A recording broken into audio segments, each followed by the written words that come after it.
Hey guys, welcome to another episode of Builds by Bailey. Today's just going to be another shop vlog, so if you enjoyed that one last time, follow along this time while I make another quick video of me just doing stuff in the shop. Going to be working on this SC400 here in the background. I got a lot of stuff to do in the back end of it to try and finish up all of these side projects I've got for 2020.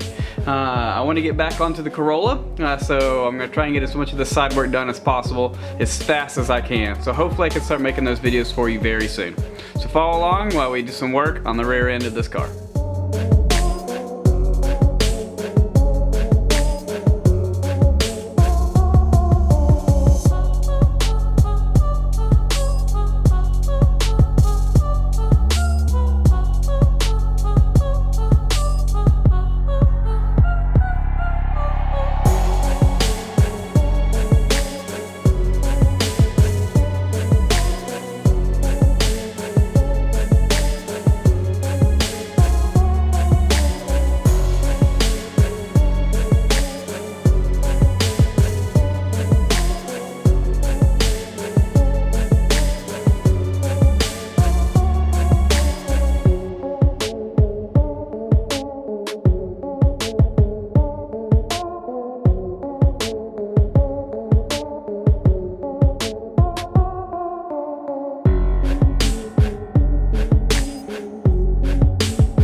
Thanks for watching this quick episode of Builds by Bailey. I hope you enjoyed me installing a new diff in that SC400, new rear sway bar, and end links on there.